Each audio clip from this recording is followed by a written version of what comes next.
And we are live. You there, my boy? All right, welcome back. Let's UFC go. 325 betting show. Welcome back to the Wager Wise podcast episode. I think it's 46, right? Yeah, 46 now.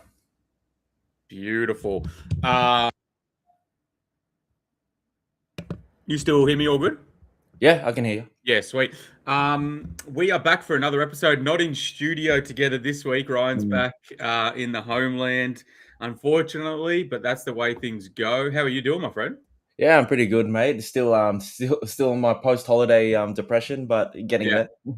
Yeah, I feel we had a good time when you were down visiting. Went to the AO and had some nice bets and stuff. So we had a good time, and it was good to catch up. Obviously, we were back with UFC 324 last week, Gagey versus Pimblett. I had a pretty bad bounce into the year, really, in the scheme of things, with a couple of bad results. Had a nice win on Nikita Krylov, underdog price, but I was extremely confident on a submission by Pimblett. And I still can't really believe that game plan overall, to be quite honest. Just bizarre, right? Yeah, I was hate watching that. Like from the first round, I just knew he wasn't going to go for the takedown until late. It was going to be one of those fights where he's just going to be swinging, and that was never like I was screaming at the TV. That's not like you can't fight Gaethje that way. You have to take him down, Yeah. or like at least tangle yourself up with him. And he just wanted to swing with him, and yeah, like he have success. He had success with that uppercut a few times, and then he landed a few times. But Gaethje is very durable, so that was a really shit game plan. There was no respect coming back from Gagey, and to be honest, like I thought Gagey looked bad. To be He quite looked horrible. honest, he looked slow. He looked fat. He looked. I think the staff definitely was staff. To be honest, like and Yeah, you can generally see it. It reminded me of when BSD came out against Poirier. yeah, It just like looked all right for round one, and then you could just tell they were fatigued immediately. He looked fatigued round two, and he still put it on Paddy. So I think it was a bad look. All I was thinking the whole time was that my boy Ilya would have legit murdered actually both of killed those him. guys in there. Yeah, And I feel bad that Gagey has to fight him now, or looks like he will fight him, because honestly, that feels like leading a lamb to a slaughter. Like that's just yeah. one that I really don't want to see, because I do think it will end up pretty bad for him. But hey, fighters fight, and that's what they do. Moving, we'll go through. We'll do a quick wrap up of the results from last week. In terms of the fights, O'Malley beat Yadong by decision, Yeah. which we were both pretty confident on. I Mhm. thought it was a closer fight than I probably expected, but I think a lot of that O'Malley non-interest factor kind of came into that fight. He didn't look like Yeah. particularly motivated or as good as we'd seen him, and we did kind of expect that. So maybe the favorite price was a bad play in hindsight, but yeah, what do you think on that one? Yeah, it seemed like I think we were talking about it on the pod that he's like a little bit brittle, Yes, very fragile. very fragile. Like like after a few leg kicks or something, he was Yeah, already like very switched his stance, I think, round one, right? his stance already looked like he was moving kind of gingerly, and yeah, he didn't look as interested. He didn't look like as like he did what he needed to do to win. Like I don't know why people are saying that Song Yadong won. He Yeah, didn't do enough in that third round, and I think the first round that was like a clear one of those was a clear O'Malley round. So yeah, like out of the first or the second. So yeah, I think it was a good fight to come back to, but I think it's just I think we've seen the best of O'Malley, I agree. unless he comes back against like a Corey Sandhagen or something. Um, Even then, I think I'd give the edge to Corey Sandhagen. But yeah, it was Song put up a good fight, but yeah, O'Malley just had the striking weapons, and Song just threw too wildly, like in the first two rounds, and was just caught too much. Yeah, I agree. I remember round one was the round that O'Malley pretty much like dictated everything on the feet, and then got taken down the last 30 seconds. Didn't Mm. really have anything done to him. So when I was watching on live stream, I was saying that should be an O'Malley round, but you never know because of Yeah. just in terms of optics. So yeah, it's a bit of a weird fight. Maybe we'll punch through these ones pretty quickly. Waldo had a nice win. Your boy, the fat Dominican baseballer. Yeah. D. Lou just goes down off a jab, I think it was, I and think he just quit. slipped. I think he Like, slipped. bro, I watched it back. He like barely landed a jab, if that. Dropped in, Mm. straight on his back and then just covered up and got out of there. Didn't want to be in there. So over 1.5 rounds lands. Mm-hmm. And I don't know, man. I thought he was looking good for a decision win there, to be honest. I thought he was going to cruise home.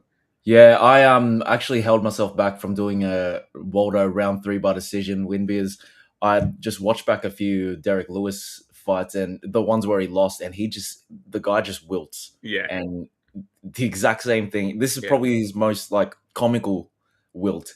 Like the one against Tai Tuivasa where he just barely got hit. Like he got hit with that I think it was an elbow or something. Yeah. But he got hit, but that was not enough to go down. And this one, it was just literally a jab this time. So bizarre.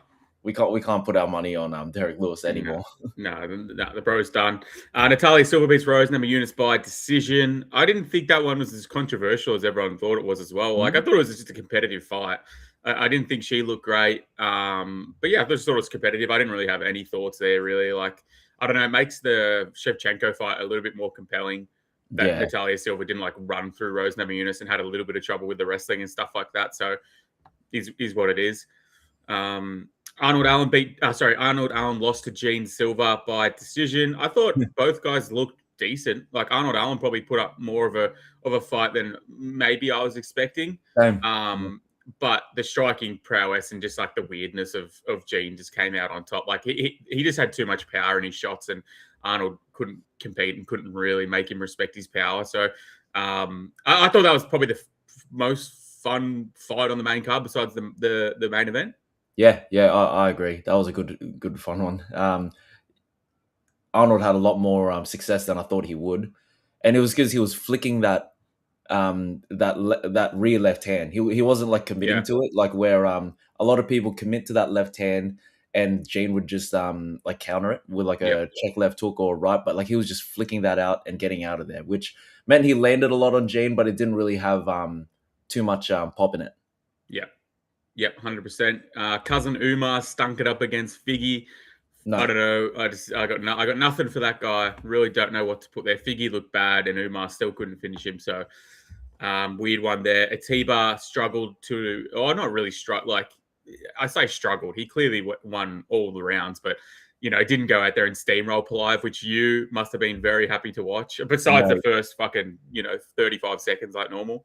Mate, when I got to the second round, I was like, why didn't I do a little ladder over 1.5 fight to start round 3? But that first round was like enough for me, like chew all my nails off. Yeah. Like, that was absolute. Like when he dropped him in the first like 20 seconds, I was like, it's going to be one of those days. But he fought through for me. Yeah. Polaev, I reckon he's going to have a good career in the UFC, but they have to give him like better matchups than like some guy that's going to run through. I think they'll give him a favourable matchup after taking that one and performing pretty well. Krylov defeats Bukauskas in the final seconds of the final round. He was winning anyway. Would have won a decision, but then keeps his finish streak alive. I thought it was. Like Krylov is a weird dude, man. He can have some success. I had a nice underdog play on him, which I was happy about. But nice. He's just a weird dude, man. He throws like things that are technically like awful. You know what I mean? Like same side shots, looks very unconventional. But the Bukauskas fade finally comes through. And talking about fades that should come through, Charles Johnson gets KO'd in round 1. I was so excited to see that. The issue was I was backing him this time instead of backing against him. I'm with you. Crazy. I mean, I enjoyed seeing it, but like, come on, the one time I don't bet against this guy, he fucking gets knocked out. Like he goes through Lonier Kavanagh and Josh Van, and then Alex Perez knocks him out. Like, I don't think I'm ever gonna fade or like take Alex Perez again. I'm just gonna watch his fights and I love Alex Perez. I mean, if you were smart, you'd probably bet on his round 1 line because he does actually win a lot of his fights in round 1. So I'm sure people got a good price for that one. Josh Hockett, bizarre finish with Denzel Freeman there, obviously. But he was, winning that fight pretty comfortably. And then Ty Miller looked very, very good in my opinion against Adam Fugit. Love that guy's striking. He's very clean, and I thoroughly enjoyed it. All right, with that done, let's get into UFC 325. Couple of comments here I'll just read quickly. Question for panel, first time tuning in. Welcome, first of all. Nice to see you, Daniel. Hey, mate. What are the odds that Southfield and BSD both get finishes in under 2.5 rounds? I would say I think they both should probably finish under 2.5 rounds, in my opinion. Yeah. Yeah, I'm in the same thinking. Yeah. I don't know I don't know in terms of odds what they will both be, but you'd probably get a nice plus money price on both of them put together for sure. I mean, Salkeld under 2.5, probably not playing much just given the history and him coming up against Malarkey here. But the BSD hooker one, I think, is a good chance of going under 2.5. Charles Johnson screwed so many parlays last weekend. He certainly did. He's that kind of operator for sure. All right, we are going to break down UFC 325, bottom to top. Let's get this shit underway. Okay. I'll be surprised. Oh, there is. Wow. I'm actually surprised that there's photos for all these guys, to be honest. But anyway, maybe it would be better if there wasn't a photo for Aaron Tao. Yeah. But let's get into it. Okay, first fight on the early prelims. We've got, I think, 4 road to UFC fights. Kicking off with Aaron Tao taking on Namzray Batbayar. These pronunciations are going to be a slight issue, but we'll do our best. Yeah. Prices on both of these guys. We have Namzray Batbayar minus 125, slight favorite. The comeback on Aaron Tao plus 105 to plus 110, somewhere in that realm. So it's a pretty close fight. I might kick this one off. I'll start with Batbayar. I think he's going to have a pure speed advantage in this fight, like whether it's the hands or the kicks. But I think particularly the kicks should be pretty successful in this fight versus Tao. We saw Tao hurt twice in round 3 with kicks to his right side of his body against in his last fight on road to UFC, which he pretty much dominated the first 2 rounds, and then round 3 looked a little bit shaky, getting hurt twice to the body. But with Batbayar fighting at a southpaw, I think he's going to target that side pretty well. And in my opinion, he has better kicks than Yin, who's Tao's previous opponent. He's very fast. He's explosive. He's got a spinning striking style. He's a little bit I just think he's pretty dangerous overall, I would say. I think he has more tools than Tao. He can wrestle a bit. He can grapple. He can scramble moderately. And I think he has good speed and precision in the striking. And in my opinion, he's got more finishing upside than Aaron Tao, who's kind of just I don't know. He's just a weird size, in my opinion.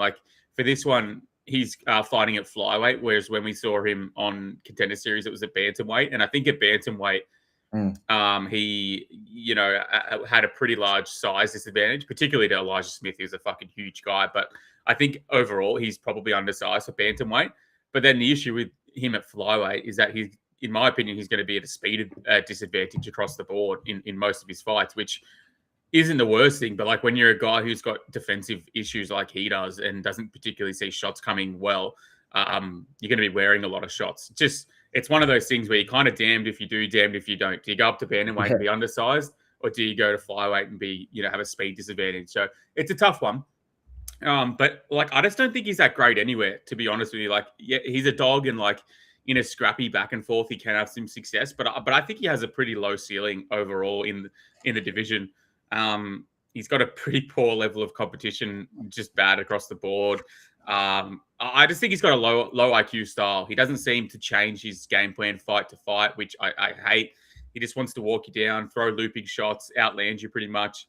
He's got a lead loose hand, but to be fair, the jab was pretty effective against Yin, who really couldn't defend it for shit. Busted his face up and was really the main weapon for him in that last fight. I think he's defensively poor, but his forward pressure usually helps avoid a bit of this. But when he does go backwards, he's a legit heavy bag. Overall, I think this is a pretty low level fight. It's probably the least intriguing road to UFC fight on this card. I think Tao's a bit of a bum, and I don't really know what to expect from Batbayar. I kind of feel like Batbayar has more upside of purely finishing intent. But at the same time, he's no Elijah Smith, and Tao was pretty competitive at that level with a big size difference. So I don't know. This is a confusing fight for me. I'm pretty happy to pass, to be honest, and just see what happens. Yeah, I agree with a lot of that. Batbayar, I feel like it's almost a mirror matchup, but Batbayar is a bit more of a better grappler, while I feel like Tao is going to do a bit better on the feet. If Batbayar gets hit clean, I feel like he's going to be mostly looking to shoot for the legs, while I feel like if Tao gets hit pretty clean, I feel like he's going to stand there smiling at him and just like just walk him down. Yeah. And I think it might even come down to that. Like this is it's sort of even fight. I do kind of favor Batbayar in terms of like overall skills, but if this fight gets like pretty if they're both grinding it out in the second and third round, I kind of trust Aaron Tao to have a bit more heart and grittiness in like exchanges, like walking him down. And I think he has all right scramble ability. Like Tao's shown he can hold his own like against these road to the UFC guys. And in his last fight, he actually showed like some decent development in his game, like especially with that jab. Yeah, I think this will play out close to start, maybe with Batbayar like winning like early very clearly. But when I feel like when damage and fatigue piles on, I'd sort of trust Tao to stand there swinging while Batbayar is just going to be shooting for the legs. And if Tao has answers for the takedowns, I think he can maybe even get this late. But yeah, I'll take Aaron Tao, but I'm not really interested in a side here. Yeah, I get where you're coming from completely. It's a weird one. I think it's the worst fight on the card, to be honest. But we'll see. We'll see. It might be a low key fun one, to be honest. Yeah, it could be just a low level. I think he's going to see a lot of spins from Batbayar early, target that body. We'll see if he has any success. All right, moving up the card to one that I'm personally a little bit more interested in. We have Sulang Rangbo taking on Lawrence Louis. Now, this might sound like a racist comment. It's not. This is Suma Durji's cousin. No, this is Suma Durji's cousin, which I didn't know till I was watching some of the fights on tape. But there you go. Price wise, we have. It's actually I think his name is Rangbo Salang. Yeah, they do like weird stuff like that because they switch it. It's Sulang Rangbo, which sounds fucking good. Comes off the tongue good. Minus 250 for Sulang Rangbo. The comeback on Lawrence Louis plus 211. Who do you think takes this one, my friend? Yeah, so I'm gonna favor Sulang Rangbo here. Like he's on a 9-fight win streak. He's tall and lengthy striker. He's very creative in his kickboxing. You can tell that he's watched a lot of Conor McGregor, like when he's growing up. Like he has like those pullback rear hands, the side kicks, leaping 1-2s. He does have 2 losses back in 2023, which seem to have stemmed from grappling deficiencies. Like he lost by submission and got TKO'd from mount, but I can't seem to find those fights anywhere. But yeah, he has looked good, albeit against low-level competition, while Lawrence Louis, this guy's on a 4-fight win streak, trains out of CKB and has fought in pretty good promotions like Eternal MMA. He's got decent kickboxing, works behind his jab and mixes up, kicks well. And he's got good tight hooks in close, but he's a little too stiff and upright at times. He can be happy to eat some shots, but will look to answer back immediately. And look, he's just way too easy to catch with shots up the middle as he stands very square. So Louis is very scrappy, but he gets hit too much. So he's flat-footed as well and doesn't really move his head or midsection. He kind of just blocks counters or like eat shots as he's coming forward, but he does keep coming forward if you don't knock him out. And Sulang Rangbo has a lot of weapons, and I think he's going to land on Lawrence Louis a lot, especially with the side kicks to the middle, pullback rights, jabs, uppercuts.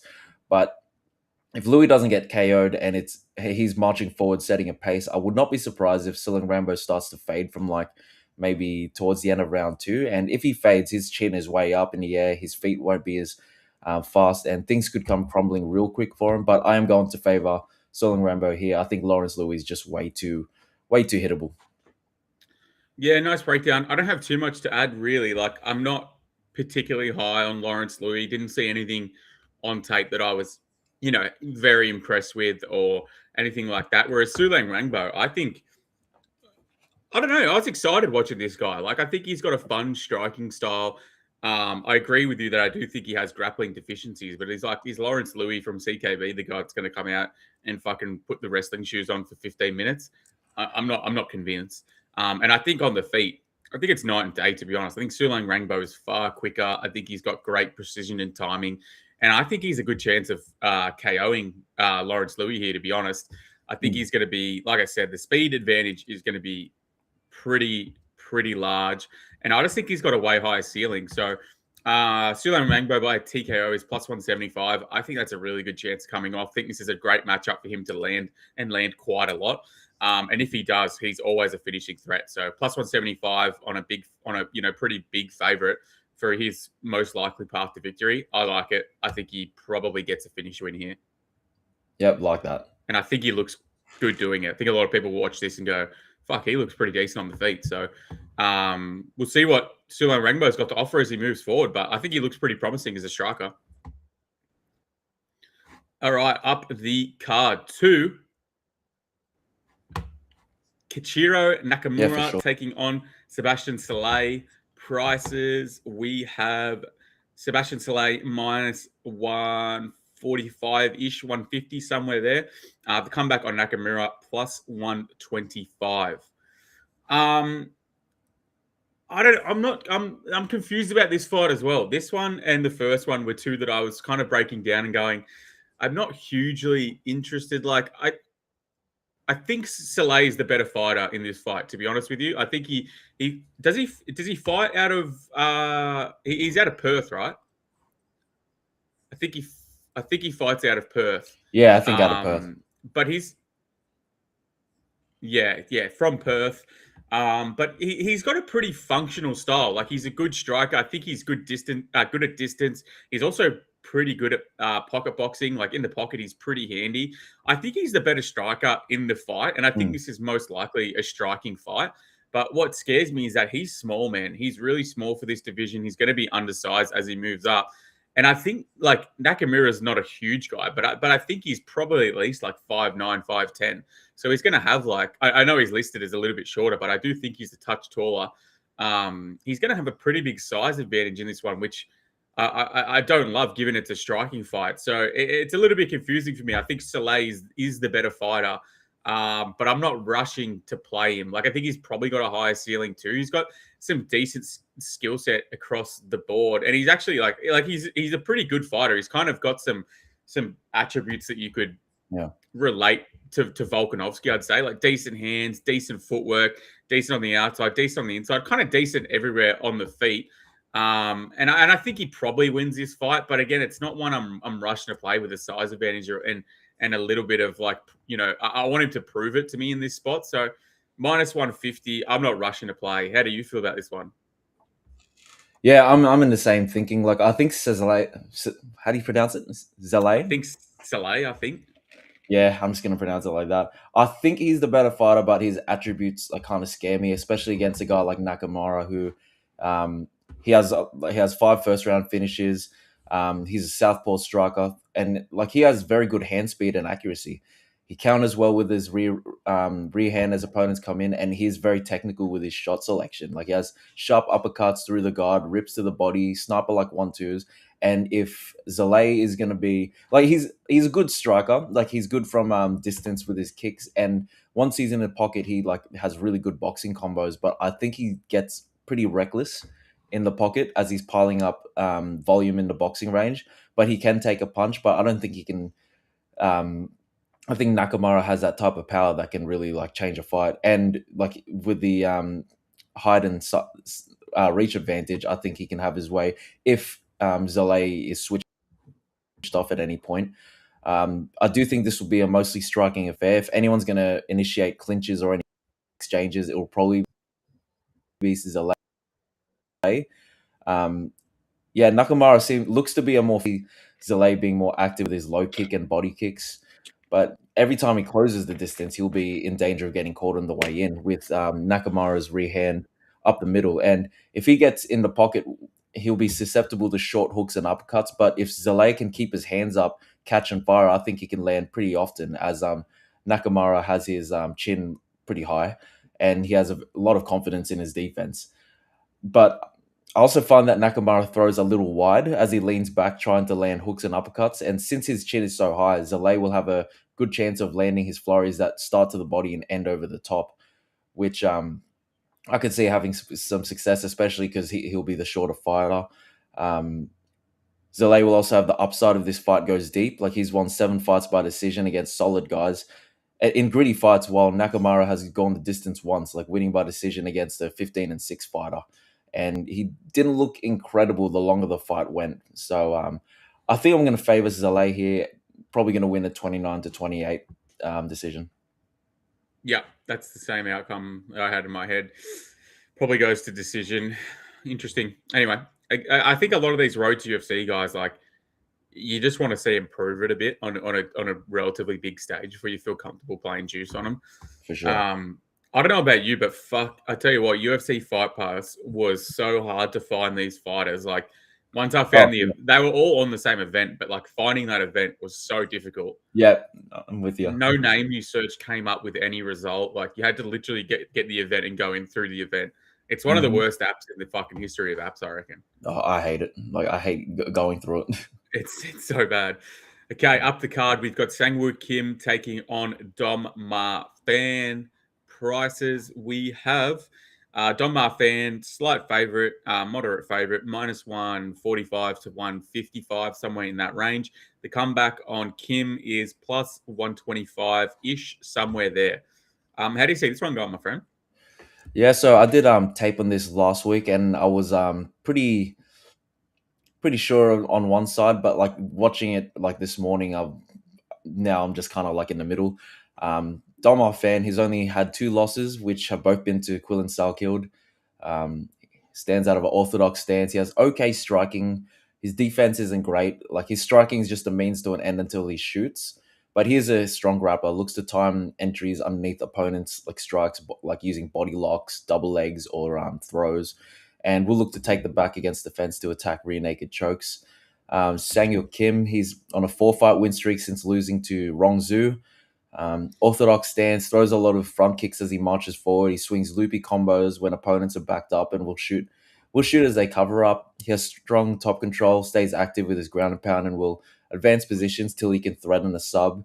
But he has fought only low level competition, but he has fought more. I think this is a little bit of a mirror matchup. Like, both have okay striking and exploitable defenses. Both shoot takedowns once they see openings and are hard to stop.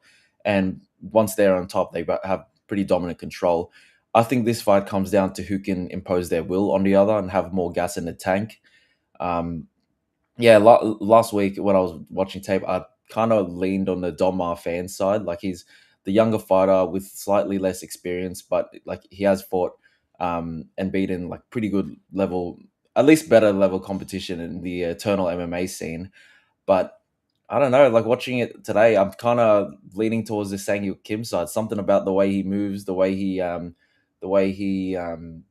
puts a pace on sometimes, the way that he um, just bites down on a mouthpiece and just goes for it. Like, I have a feeling this is going to be closer than the odds suggest. But yeah, I'm probably going to go the Sang-Woo Kim side. Yeah, I tend to agree. I think I think his price has started to come in the last couple of days. I think if you got I think if you got Kim at like plus 140, which he was hanging around at the start of the weekend last week, I think that's a really good price, to be honest. I think Yeah, it's just dog or pass in my opinion. Like, yeah, what does Don Marfan have going for him here? He's the younger guy. He should be more athletic, definitely. Yeah, but like, is he? You know what I mean? Like, yeah, he's 25, but the guy comes in wearing double knee pads, looks like the most unathletic guy you've ever seen in your life. I don't know. I've watched a lot of this guy on the regional scene and like Eternal, which is big here in Australia, the #1 promotion here in Australia.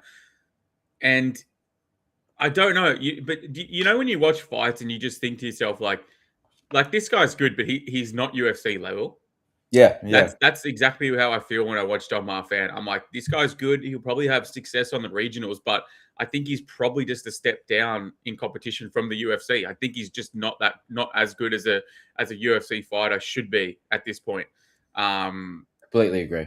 And like in this fight, like, he's not a very good striker. I don't think he's very good on the feet. He's not super athletic. He's not super explosive. Like, if he's to win, he's probably going to have grappling success. And like, is he going to submit Frogman? I'm not convinced. So like, I don't know. I can't get to him as a favorite. I think it's dog or pass. I don't love where Don Marfan trains out of, like Team Compton. I'm not huge on that team. I know a few of those guys, and they're not. Again, they're just not super high level, and they're probably just that step down from the UFC level generally. So yeah, I can't play Don Marfan at any juice, to be honest. It's dog or pass. I'm pretty confident just to pass on this one. Yeah, no. Alrighty, up the card to the first non-road to UFC fight. We have Khan Offley training out of Absolute MMA here in Australia, taking on Yi Zha. Prices we have fucking hell, Yi Zha. It's showing it differently again. It's confusing the shit out of me. Yi Zha minus 210. The comeback on Khan Offley is around plus 175, plus 180, somewhere in that range. Okay. I'll start with Khan Offley. Like, I think he's definitely small for the division, and obviously going to be up against the size and reach disadvantage. I think he's pretty strong for like his overall size, though. To be honest, he does make up for a little bit of that when he gets in close. I don't think he's super effective in open space, like purely due to that size disadvantage generally. But if he can get his hands locked or get you against the cage, he's actually like pretty effective, I'd say. I think he's a fine grappler. I would imagine that if he's offensively wrestling, he could win position to position battles here. But it's not like he's an insta sub if this goes to the mat. I don't think Yi Zha is just going to get insta subbed as soon as this goes to the ground with Khan Offley, in having offensive success. And he is at a size disadvantage. So like that does come to play a little bit on the ground as well, generally.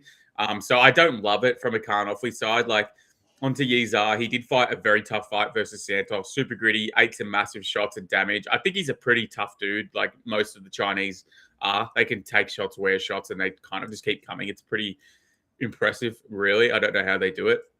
I think his takedown defense looked pretty soft there in round 2 and round 3, which is when Santos really looked to pick up the wrestling and grappling pace. He landed some pretty easy double legs. He was able to do some land some big elbows and damage as well. It's just being the clearly more offensive fighter through scrambling sequences. He was also able to survive with Santos on his back for a few minutes, which I think is a pretty decent look overall. Like, if he can deny Santos, who is, in my opinion, a pretty good grappler on the back, I think he's probably a good chance of being able to negate a lot of Khan Offley's offense on the ground. He did look to wrestle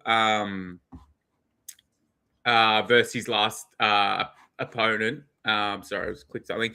But I would say he's definitely more of a striker, and he shouldn't look to wrestle in this one because it's just playing to Khan Offley's strengths.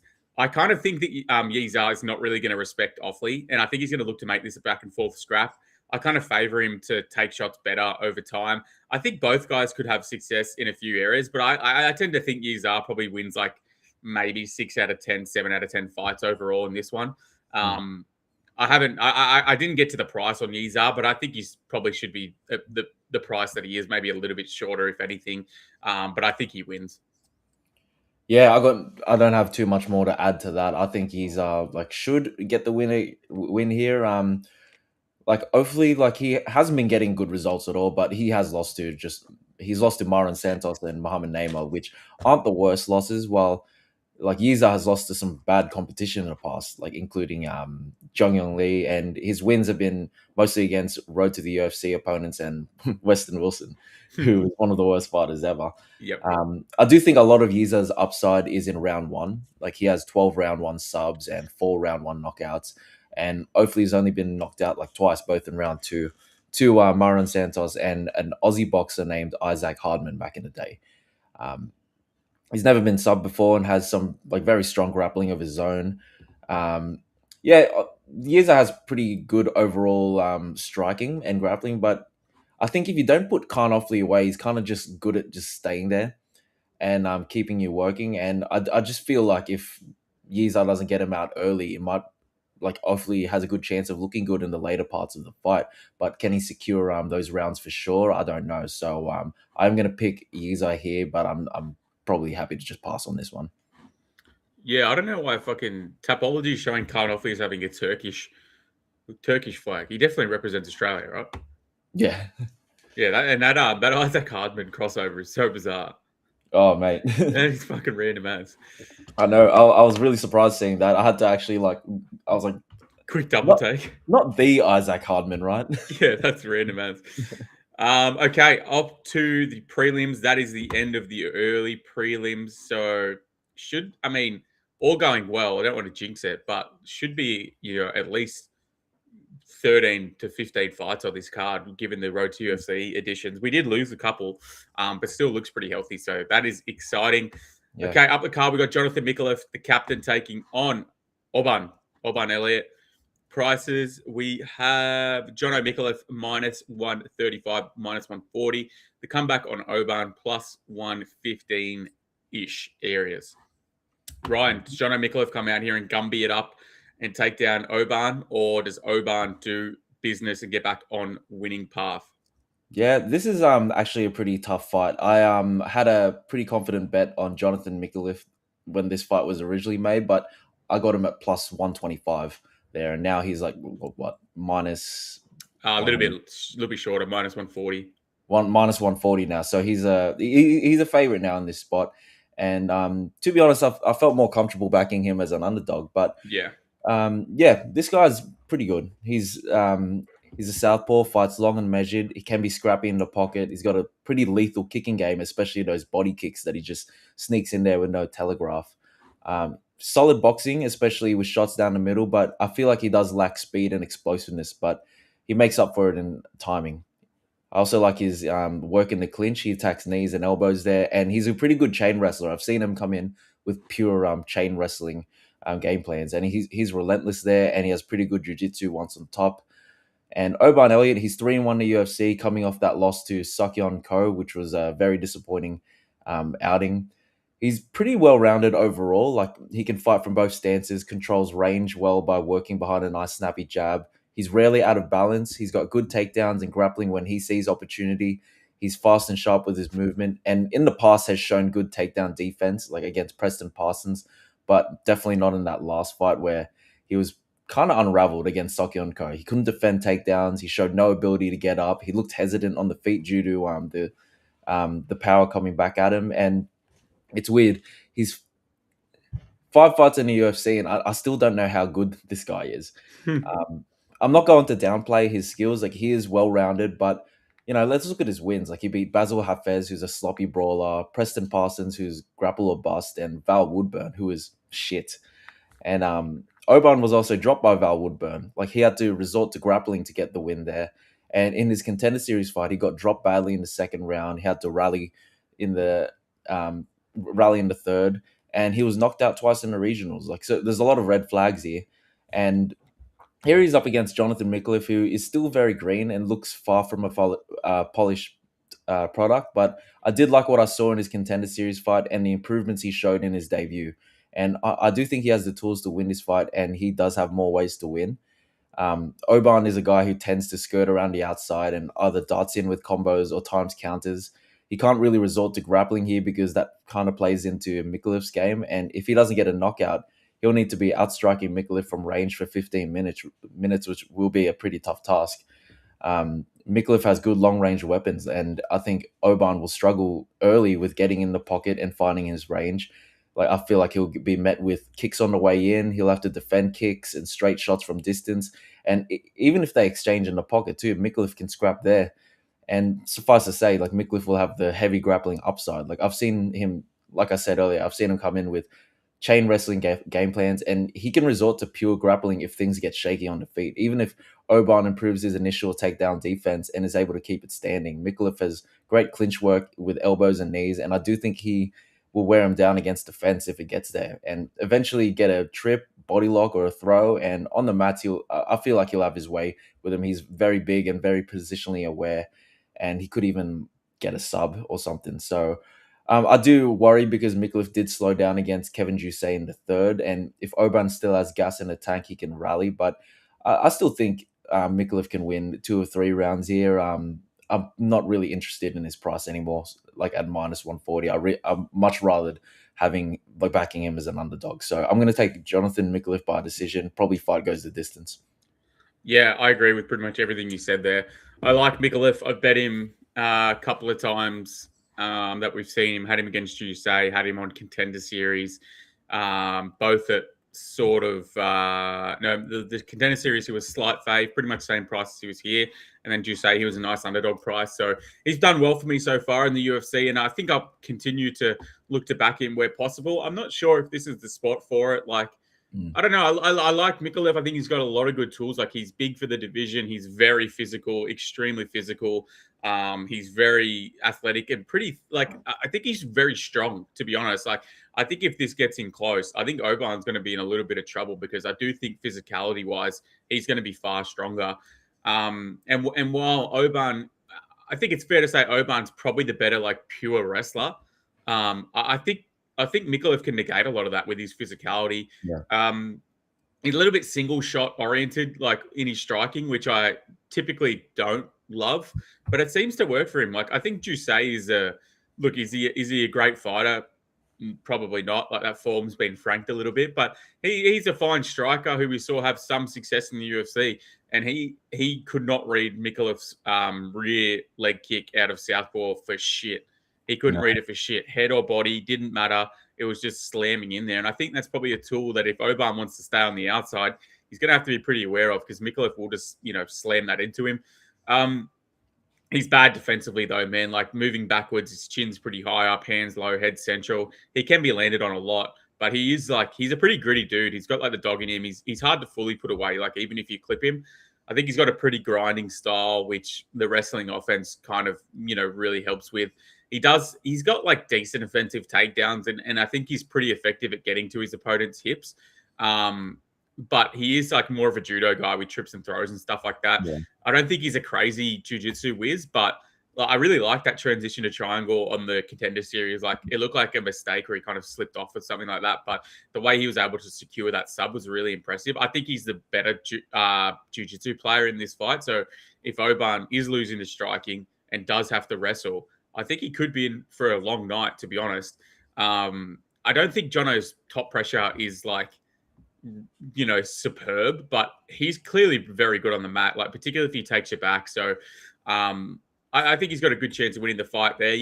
I think with Oban too, you have to wonder where his head is at. Like after that loss to Ko, it was just so dominant in the fashion of just like he literally had no success anywhere through 15 minutes. And it wasn't like it was this, came in, got finished in 2 minutes sort of thing. He got dominated for 15 minutes in multiple, like on the feet, on the ground, in the wrestling, pretty much everywhere the fight took place. He didn't look great. So I wonder if that had anything to do with him, drinking his own Kool-Aid a bit, like on a little bit of a win streak, feeling himself, maybe got a bit overconfident. I'm not sure. Maybe Ko's just that good. It could be a bit of both. I think Ko's speed early and constant pressure was able to just break him.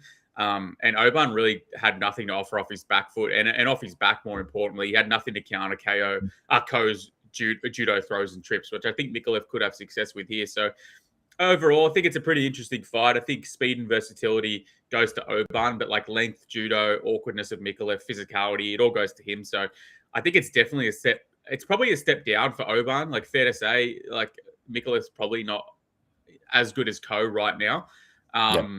But I feel like the price might have overcorrected as such, especially given this is probably a step up for Mikolev also. And although Oban had no answers really off his back or like in the judo world versus Ko, Mikolev probably isn't as technical in any realm, but does have a judo background and he is massive as fucking strong. So I expect he's going to have some success there. I imagine that Mikolev probably should be able to take Oban's shots, but I also thought that Basil Hafez was going to be able to take Oban's shots, and Oban flatlined him. So I don't know, that one confused me a little bit, but I've always been a little bit sus on Oban's chin too. I've always been sus on it. I think he's a little bit questionable there. So I think it's a close fight. I edge Mikolev. I don't think there's much value on the line. So it's a pass, but I think he wins. I hope he wins. Yeah, I'll be cheering for him. That's for sure. I like him. All right, up the card to one that I know that you like. I'm pretty sure we both got bets on this one. We got the Mamba Man, Jacob Malkoon, taking on Torres Finney, the GOAT, whatever you want to call him. Prices, we have Malkoon minus 150, Torres Finney plus 130. I'll let you take this one away because I know you like it. Wrestler's Delight. Does Malkoon come back here after some time off and somehow, take down this fucking brick shithouse, or does the brick shithouse just walk through Malkoon? What happens? Yeah, look, if Malkoon didn't go through the injuries and like the time off that he has, and I was guaranteed that he would, if it was the Malkoon that fought Brendan Allen, then I'd probably be more. You just drop off. Yeah, all good. I don't know what happened there. All good. Yeah. Yeah, I thought I dropped off for a second. I think Malkoon, like the version of him that fought Brendan Allen, I think he could probably um, have his way with Torres Finney. Like Torres Finney, he's a very one-dimensional fighter, but that one dimension that he fights, like he is so relentless in that. He's got a pretty low-level striking game. Like he's pretty much one of those wrestlers with an overhand. But he like works his way in with feints, head movement, and head movement to get in close. But he'll mostly look to lunge in with massive shots. But his game is to just time the takedown, get on top, secure his dominant positions, and eventually force a ground and pound stoppage or just dominate. Is he good at keeping guys down? Not really, because he always constantly has to bring them down. But I think he has the cardio to for 15 minutes to keep on grinding them against the fence, bring them down, follow them back up, and bring them down again. Typically looks to time double legs, but he will get that fight down by any means necessary. Like he'll catch kicks, he'll go for single legs or body locks, and Jacob Malkoon, he is a pretty good grappler himself. Trains out of Gracie Barra with Rob Whitaker. He's got great timing with his single legs. Like I'm pretty sure he's undefeated in single leg takedowns, and they're hard to fight off. He took down Brendan Allen 7 times, Nick Maximov 9 times, and he will grind you out along the fence and look to pour damage until he secures top control. And he's definitely got the better hands here. He's very gritty in the pocket. He does have heavy. He has got good power, but he is there to be hit as well. Doesn't always bring his hands back up, and he will take risks. Like he can be taken down himself as well, but he does scramble. He has very good scramble ability. I'm pretty sure Brendan Allen like only took him down a few times and only got like a little bit of only 3 minutes of control time. So yeah, he's the more complete fighter of the two, but I don't think that's gonna translate to a win here. Like Malkoon's 20% takedown defense doesn't at all look great, like when you look at it. But he's only been taken down by a few guys, like Brendan Allen twice, only 3 minutes of control time, opposed to his 7 takedowns that he got on Brendan Allen in 7 minutes of control time. I actually thought he should have won that fight. And Andre Petroski took him down once for just 10 seconds of control, and Cody Brundage took him down once for only 10 seconds of control as well. But those guys weren't looking to purely wrestle. Like Torres Finney will be looking to purely wrestle in this fight. And we've seen that for 15 minutes, he can just continue to go to the well and be nonstop with his grappling pressure. And he never gets discouraged. I worry that the constant grappling pressure will pile up and render Malkoon unable to get much meaningful offense going in the later rounds. Though for as long as they're standing, Malkoon definitely has the upside.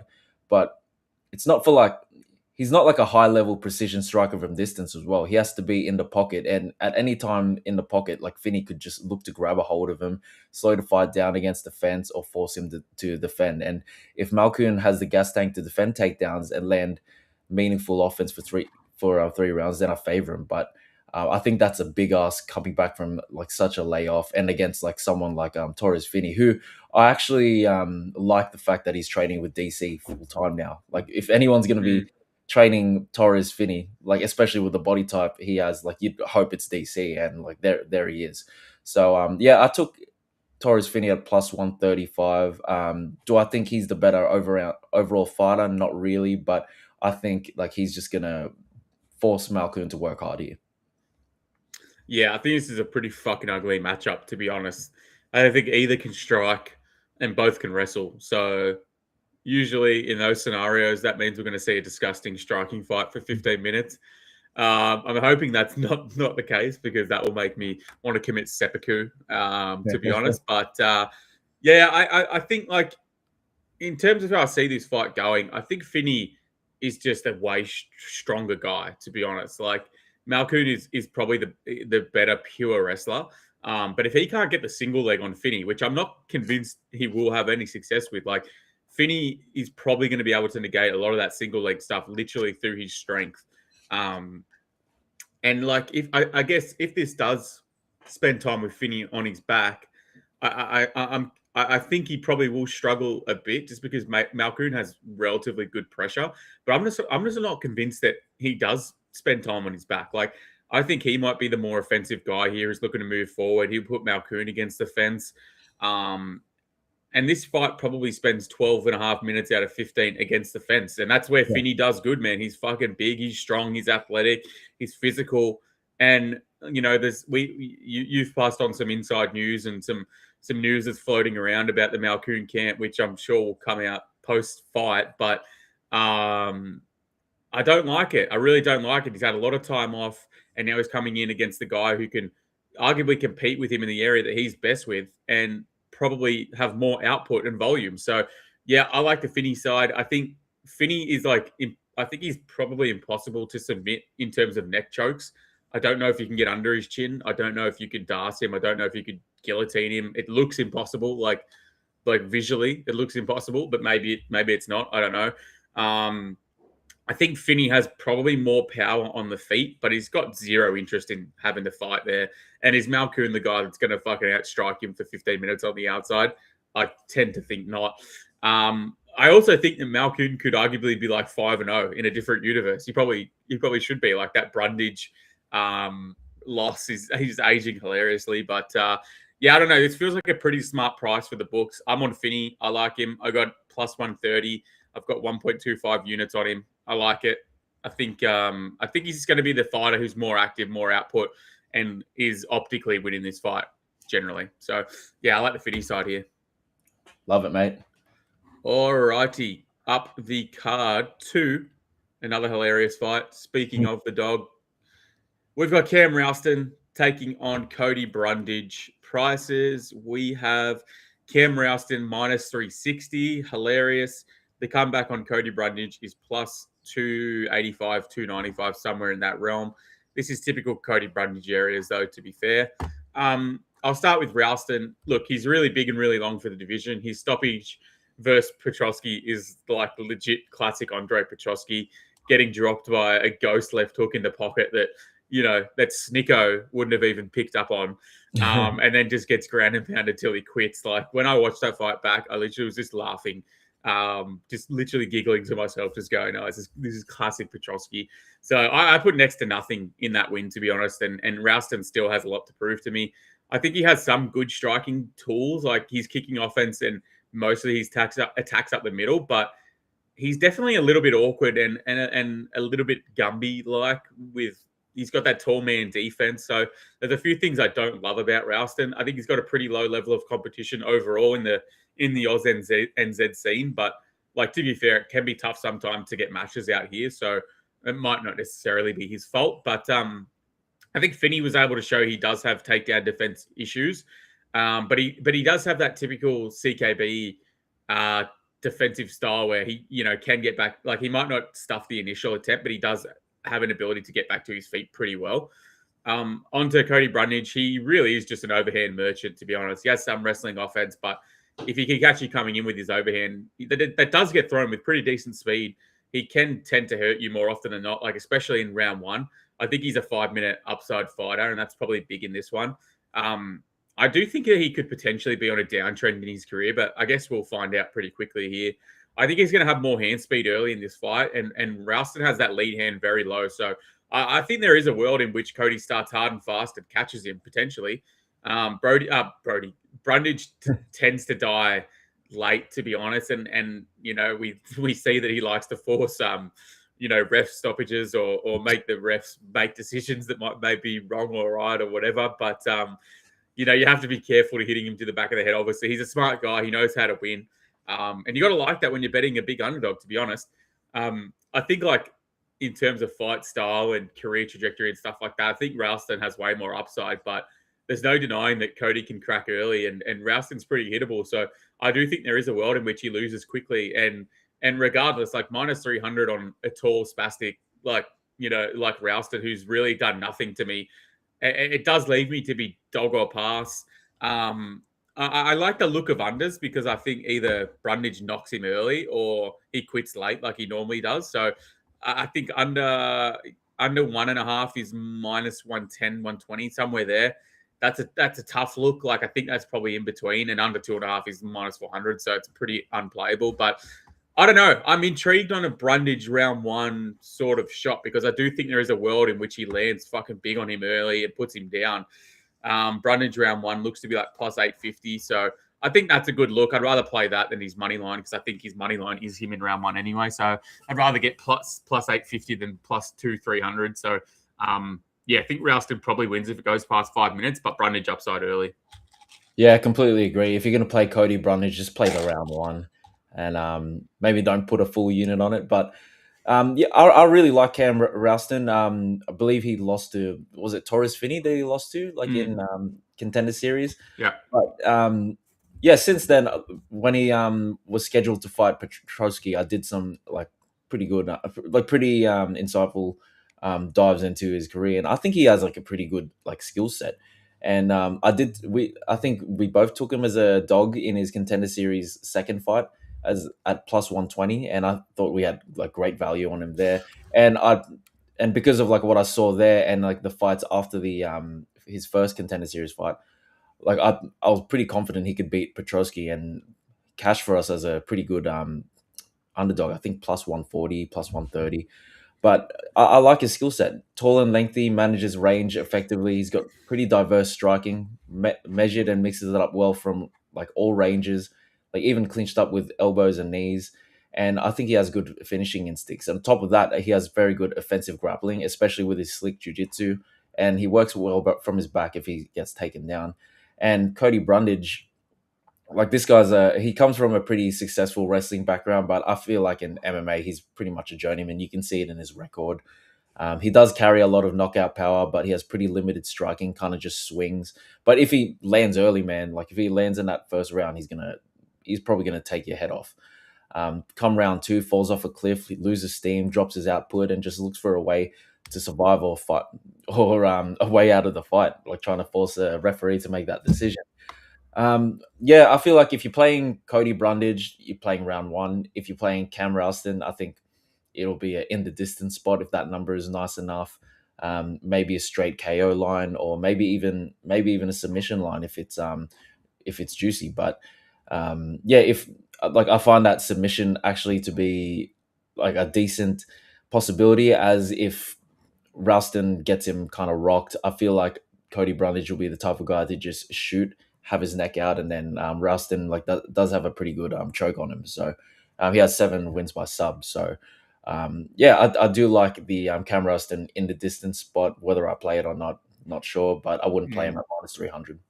Yeah, I mean, price is pretty ugly. Like Ralston wins ITDs minus 185. Yeah. Ralston by submission looks to be somewhere just around plus 200. So it's not a terrible price Okay. there. But then the thing you got is that TKO is plus 130, 40 ish. Mm. And it's probably the more likely outcome, you would think. So Yeah. you're not getting huge plus money on either prop when both have a pretty good outcome. Probability of outcome. So it's a tough. I think this is a tough one to bet overall. And I don't know. I just think back to the Malkoon fight, having Brundage round one, cashing that in spectacular fashion. Oh, Could happen again. We'll see. yeah. Alrighty, up the card to the prelim headliner. This is the headliner? I think of the prelims. Yeah, I think it Yeah. is. Hilarious. Junior Tafa still on the UFC roster. Make it make sense. Taking on Billy Elikana prices. We've got Billy Elikana minus 250. The comeback on Junior Tafa plus 205, 210. Let's save a bit of I'll save a bit of time here first. Elikana just should win this. I don't even think Tafa is like a real striking threat at this point. And Elikana can wrestle and grapple, and he can submit off the back as well. So I think if Tuko Tukas can fucking look like prime GSP on the mat against you, I think Elikana is more than likely to just, rinse and repeat unless he's got, fucking brain damage. So Elikana sub under 2.5 rounds, any of those, I think are good looks. Yeah, if Tafa came in fitter than he's ever been and in the best shape of his career in his last fight, and he performs like that against Tuko Tukos, then yeah, this is not like it's going to be Billy Elikana. Like he probably takes him down and just works the sub. Yep, sub is plus 60, 70, 80, somewhere in that realm. So it's not a bad look. Elikana TKO, you can get like plus 250, 300 areas. So there's a couple of good ways to play this fight. I don't know. I would be shocked if Tafa won this fight. Elikana is not the greatest guy in the UFC of all time, obviously, but he has traits that Tafa's struggled with to worse guys. So if he was to lose this fight, I'd be pretty surprised. Yeah. Okay, up the card. And again, it's probably one that we can save some time on. Like, Mate, I just wrote in my breakdown, rest in peace, Jamie. It's bizarre. I can't even fucking cheesy. You know what I call this guy? Malaki. Oh, I think I remember you called him last time. Ghostface. Yeah, Ghostface. Yeah. He looks like the Scream mask. His face legit looks like the Scream, but like you can't tell me that doesn't look like the outline of the Scream mask. It looks exactly like it. Just needs his mouth open. I don't know why I can't fucking expand the main card. Let's refresh this quickly. It's fucking being bizarre. But prices, we have Salkeld is a minus 1,000 favorite. The comeback on Malaki plus 700. Anything interesting happen in this fight for you? Look, I took Salkeld by knockout at $1.77, so like over minus 130. I think that's like unless Salkeld like rocks him and then like goes for the sub, I think he just knocks him out straight up. Yeah. Like could Malaki have some wrestling success? Maybe, but Salkeld's good on the mat. He's good on the feet. He's got way more power on the feet, way more finishing upside in every area of this fight. Confidence-wise, he's flying. And it's probably a step down in competition, really. Like from Nasrat to Malaki. Oh yeah. I would say probably a step down in competition. I don't like the matchmaking to Australians here on an Australian card. I fucking hate that, to be honest. Especially a guy like Malaki who, like, I don't know, he's just had a lot of damage over his career. You don't really want to see him, get bashed by a young Australian prospect. There's not like that level of hatred as if like Salkeld was coming in here against like a minority like he generally is. So yeah, Salkeld should just win this and win this pretty well. So we'll save a bit of time on those two fights and we'll keep it moving. All right, up the card, the return of Fat Tuivasa taking on Talashin Teixeira, TT versus TT. Prices, we have Talashin Teixeira minus 350, 330, 350, somewhere in that range. Tai Tuivasa, the comeback on him, plus 275. Ryan, does the fat man come in here and look as fat as usual and do something? Or does the 6'7" bean pole come in here and get the fat man out of here forever? Well, I've actually looked at Tai Tuivasa's last few interviews and stuff, and he actually seemed to have lost weight. But that just all that tells me, all that tells me is that he just did a lot of cardio, stopped eating and drinking, and now he's back to like where he was like when he was losing on that fight losing streak. Man, like what can we say about his style? He's just a brawler. His best attributes are his hard leg kicks, but I feel like if he throws a leg kick here, like I think Talashin Teixeira is going to see it coming and just come with like a right hand straight down the middle. I know Talashin Teixeira shut the bed in his main event against Derek Lewis, that's a spot that would have catapulted his name to the top, like around the top of the heavyweight division in terms of prospects. And this could be looked at as a comparable matchup, but I think he rights the wrongs and gets Bam Bam out of there. Like Bam Bam's his time and God, what am I saying? He's like Bam Bam is a bit more comparable to a Justin Tafa, who we saw Talashin like absolutely like run through, and I think it might even play out like this. Like he catches maybe a kick, goes through the middle, or like gets him against the fence and lands a knee or elbow in there. And if he dares throw a naked kick, I think that's how he's going to get the finish. So yeah, I'm going to take Talashin by knockout here. Yeah, it's hard not to be on the Talashin side, obviously, just with the whole Tai Tuivasa career trajectory, everything. Like, yeah, good. It's good that he's lost weight, but like that's most of his camp has just been him like having to lose weight. Yeah. You know what I mean? Whereas these other guys are focusing on skill set and focusing on that. This guy's just focusing on not being fat, which should legit be a pre-requirement to be in the fucking sport. I don't know, man. Like hindsight could be 2020 here. Like I think we could see minus 280 or whatever on Teixeira, like minus 300, 350, whatever the fuck he is now. And that could look like value in hindsight, like after this fight. But I also think it could be like potentially not just because of like, I don't know, Teixeira's coming off the back of that loss to Lewis. I think that potentially, does that fuck with his mindset? Maybe. Like maybe he's a little bit more hesitant to really rush in and engage Tuivasa rather than he beat Lewis and was filled with confidence. So we could see that play into this fight potentially. I think Talison is just suspect in general, to be honest. I've been suspect on him since that Contender Series fight where he fought that fat midget. And, he had some of those sequences that they had your heart was in your mouth if you bet him, to be honest. He was a huge favorite. And like, big fucking hooks at his, whiffing past his chin, like by the tiniest margin against this fat, undersized idiot.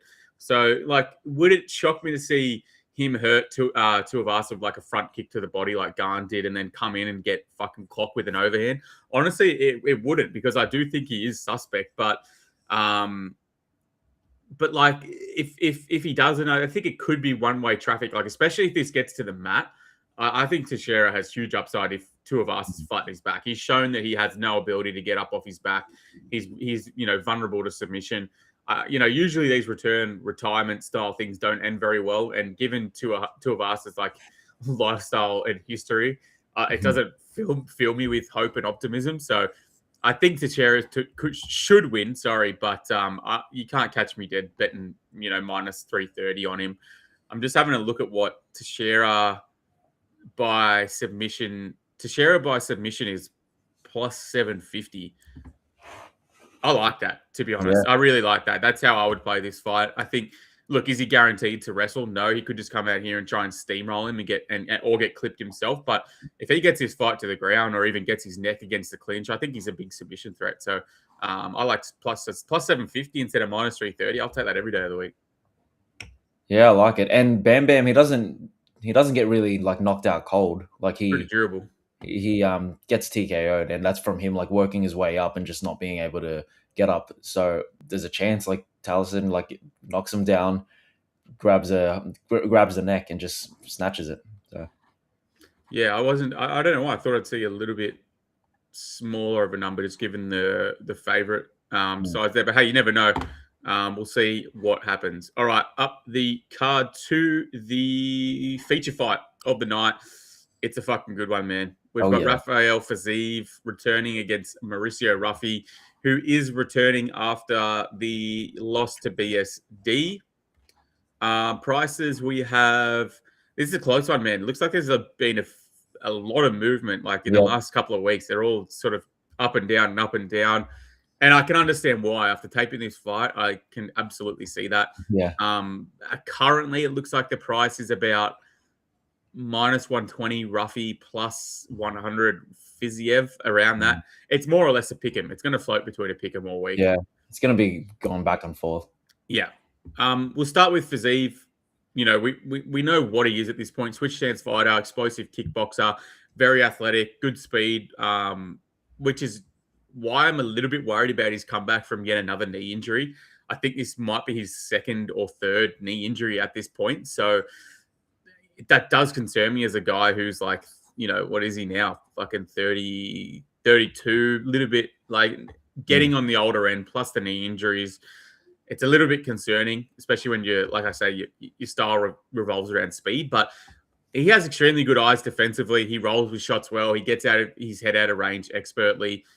He was eating a few straight shots from Bahamondes. So I tend to think that Ruffy probably has some success landing his cross. But to be honest, I love the way Fiziev attacks the body. He's either got, sharp, fast body kicks, whether it's a switch body kick or just a straight up body kick. And I love the way he rips to the body with his boxing combinations in the pocket. It's probably one of his best assets. He'll throw 3-4 punch combinations, 2 to head, 2 to body, mix it up. He just attacks with such speed in close. I absolutely love it. Absolutely love that, watching that style. He showed some really good fight IQ versus Bahamondes. Like, that was a close fight on the feet, and he was able to swing rounds with wrestling, which we had never really seen before. So who's to say that he can't do that again here against Ruffy?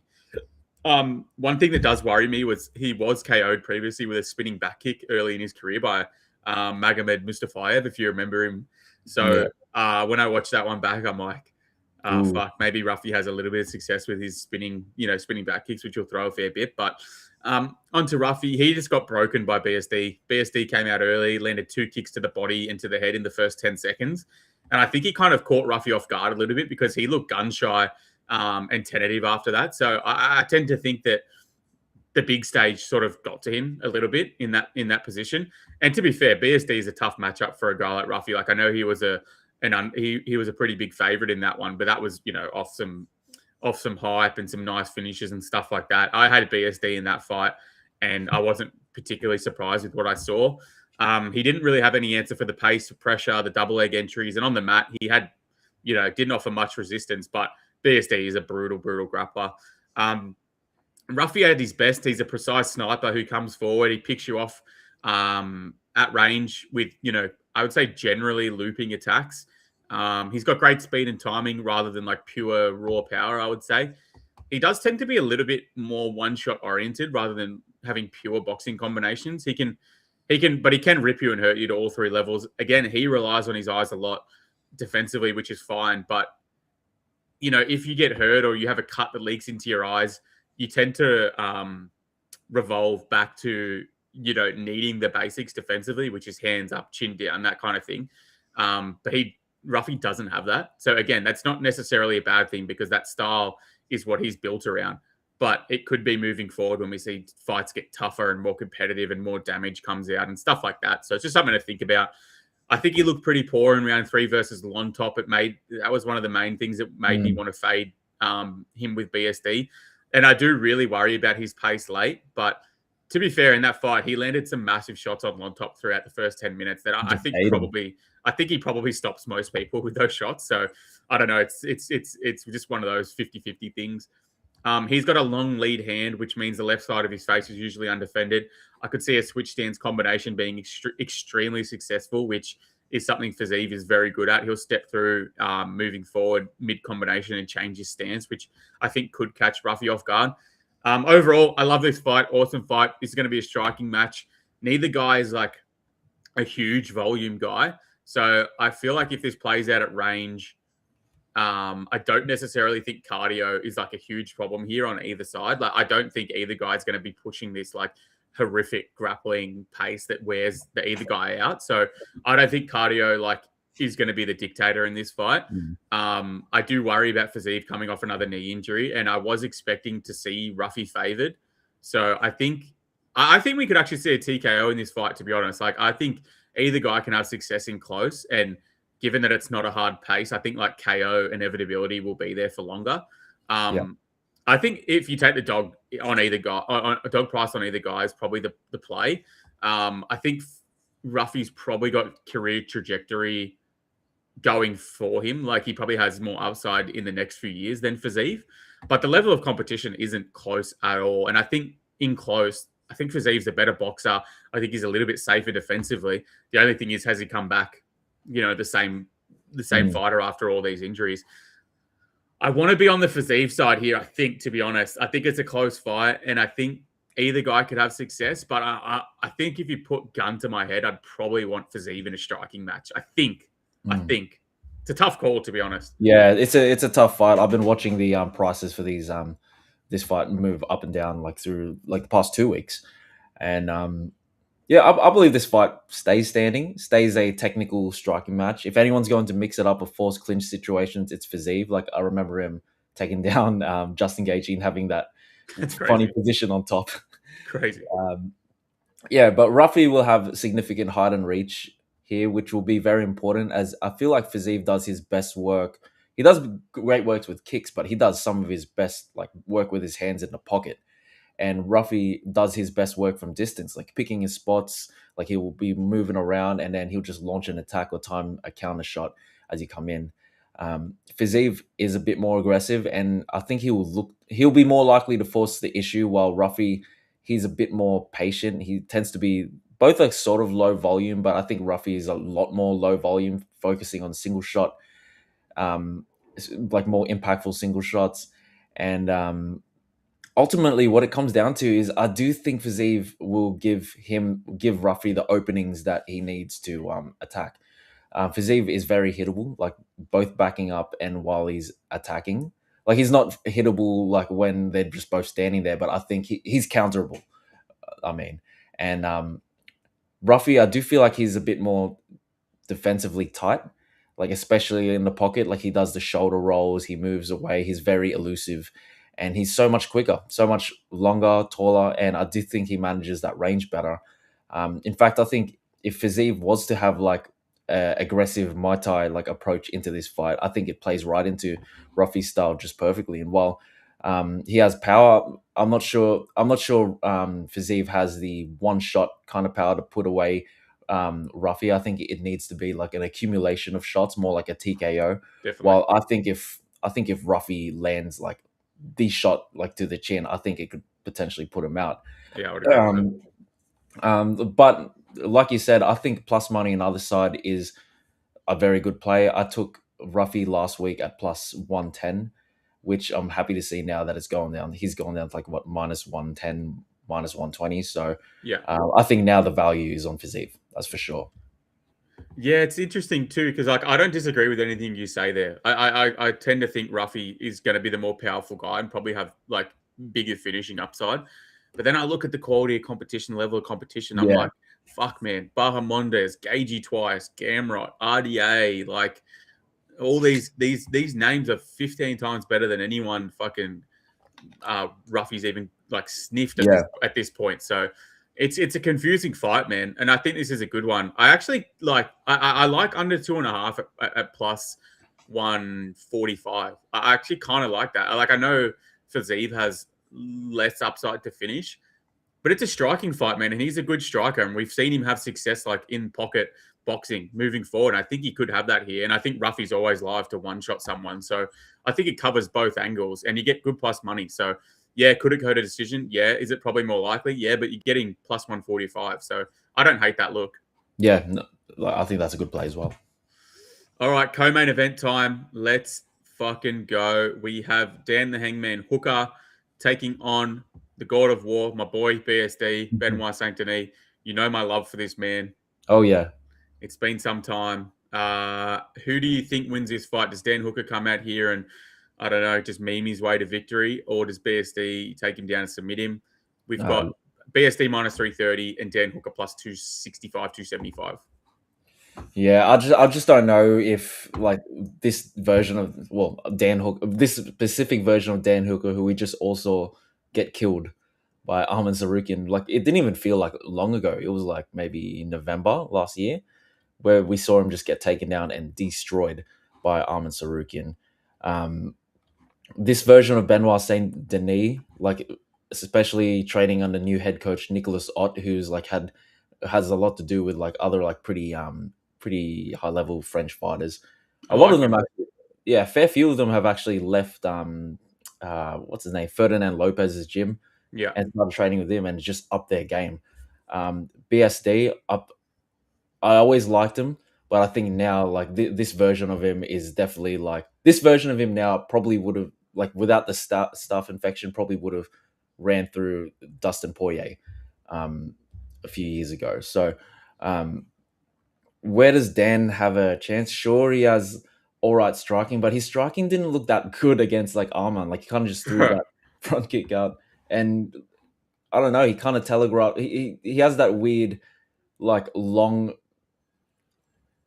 like tall guy kind of like striking. Can we just say it? He It sucks. out. He fucking sucks. Yeah, good. He sucks. Just say it. He fucking sucks now. Yeah, he sucks now. He does. Like I'm completely with you. He's a fucking front kick merchant. Front kick merchant, and like the way he delivers strikes is just so weird now. It's like kind of just from down here. I'm curious to know if that is because of the broken arms and stuff.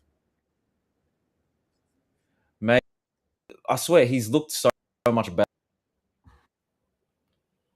Like the way he delivers strikes, like years ago, he looked much like if you walk against like James Vick or even Dustin Poirier, it's just so it's like he's not really committing to shots now. So if you're going to give him a striking advantage against like guys nowadays, like I don't even think that's like worth like bringing it up.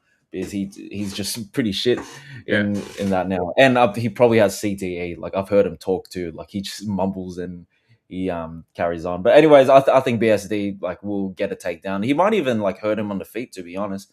I think and in the moment he gets him down, it's not going to be like a Gamrot situation where Gamrot can't hold Dan down and then like he's like struggling to like take him down throughout the fight. I think the moment BSD gets him down, he's just gonna systematically work through positions and get the choke. I don't have much more to add. Like I said, he's legit a front kick merchant now. It's almost all he throws. He barely throws like punches. He really does rely on kicks, and they don't do anything at range. Like they really don't. He wears a lot of shots. He's got awful fight IQ. Like he pulled guillotine twice versus Arman. The first round it led him to lose the round, and the second one it led him to get submitted. So like he has no tools at range anymore, barely. He doesn't have much power. He has limited fight IQ. He's got negative grappling. He consistently breaks his arm in fights. Like if BSD targets that body kick and Dan like is game enough, he's gonna have a legit shin coming at him constantly. As BSD throws some of like the nastiest body kicks in terms of like having ill intent. I say it all the time. Like, I'm scared that this guy will break his fucking leg one day because he just throws and he doesn't care if things get checked because it hurts you as well. You know what I mean? Like he literally doesn't care. And it fucking terrifies me because I can see a snapped limb and I hate seeing that shit. But the way he throws, it could happen. Both Islam and Arman had success passing from half guard against Dan. They threatened either head and arm chokes or things like that. Islam took the Kimura off it. I think that's likely again. Like BSD has looked far better recently, like admittedly against probably worse competition, but I think he looks more composed. He looks more intelligent since the linking with Nick Ott, like you said. I think it's a great move for him, to be honest. And there is a lot of shit that happened with like Fernand Lopes in the French MMA scene, and Nick Ott looks good, like in terms of his training sessions, what he's doing technically, the layout of his gym and stuff like that. Like I've seen the embedded and all that this week, and it looks like a good training room. It looks really good. They look like they focus on the right things. I like that. He's young, he's youthful, he's smart. So to have that in BSD's corner, big tick for me. On the feet, it's mostly looping shots, like with the hands and that rear leg kick from southpaw. He's got great body lock takedowns. His grappling pressure is insane. And I really do think that Hooker is going to struggle to peel him off. I think his double leg needs some work, but like his pace and physicality just wears on people. And he's more than happy to make it gritty and see who wants it more. So I think he's got a very good and dangerous submission game. I think Hooker is going to struggle to stop him passing guard. And I think when he does, whether it's on the back or from half guard, I think he submits Hooker here pretty easily, to be honest, round 1 or 2. So give me BSD by a sub, plus 160. I've got 1.5 units on him. Oh, yeah. Love it. Run through this man, get him out a bit. Like, and let's be real, Hooker's got shit going on outside of the UFC now. He never used to have that. He used to be all about the war and the violence, which I'm sure he still is, but you got priorities that are different. He's a man that can afford to lose. Yeah, it's like he doesn't need the money like he used to. He clearly makes good money now, and I don't know. I think this is BSD's time to just pick up, get a grappling, a person who struggles with grappling and just fucking dominate him. Mm-hmm. I love it. My Templar Knight is going for victory here. All right. Parlayable too. Yeah, I like it. What are we getting for rounds? Under 2.5 minus 180, under 1.5 minus plus 140. It's all good. I'd probably prefer to just take Saint Denis by submission, cover it going round 3 if it does somehow. All right, main event time. We have the rematch. Alexander Volkanovski taking on Diego Lopes for the featherweight title. Very, very exciting stuff. That looks good there. Prices we have Alexander Volkanovski minus 143, Diego Lopes plus 120. So pretty similar. What do they launch as during the first fight? Lopes was plus 130 in the first fight. Yeah, so pretty similar. Yeah, pretty similar pricing. Actually, was Lopes? Was he? No, it was Volk that was favored. Yeah, okay. Yeah, Volk was pretty heavily favored. Yeah. I don't know. Watching that first fight back, I was actually like, it kind of threw me a little bit because I came into this fight thinking it's the Volk rematch. Like Lopes has a chance to KO him, but Volk's just better everywhere. And I do tend to still think that's the case, but I think Lopes is going to take a lot of confidence out of that last fight, even though he lost, and also the Gene Silva fight, where he won pretty damaging. Yes, he took some damage in that second round, but against a more dangerous striker than Volk. So yeah, this is an interesting fight to me. Volk, when I watched that first fight back, Volk absolutely pieced him up with hooks in the pocket, able to avoid counters, and then stumbling him in the pocket in the first 2 rounds. But on rewatching, I think Diego was far too hesitant in that fight, particularly early, because when he did decide to go, he did really well. It was pure physicality on his side. He just moved forward, didn't give a fuck what was coming back, and just wanted to land on Volk, and he did. So I do think there's a world in which Lopes comes in, more confident, less hesitant, goes forward, cracks Volk, and puts him away. I do think that is a very real possibility. It'll be Volk's volume versus Lopes' biggest shot when they land.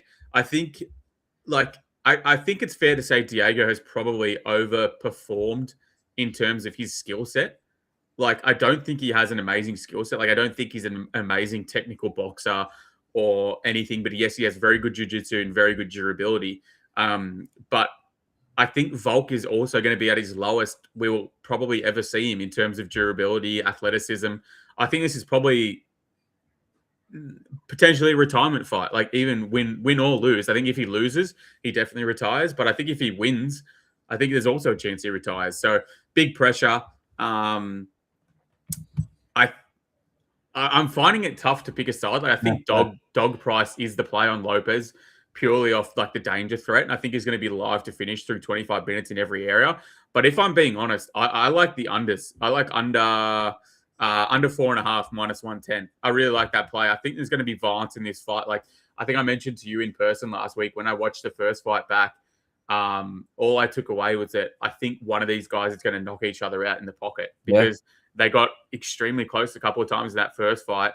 And I think Lopes is the way he's taken shots from Silva can't be a good thing for his durability. And Volk's durability is obviously the lowest we're ever going to see it. So I think one of these guys is going to knock each other out with a hook in the pocket. That's what I'm calling. I don't know who it's going to be. I probably lean Lopes just off finishing upside. But I don't want to see Volk get knocked out in Sydney in front of the Australian fans as his last fight, to be honest. But under 4.5, minus 110 covers a lot of violence and a lot of volatility on both sides. I like that play. I'm pretty happy with that. Yeah, nice breakdown, man. Look, in the first fight, Lopes was plus 130. He went 5 rounds. He did lose very clearly. He was outclassed for the majority of the fight.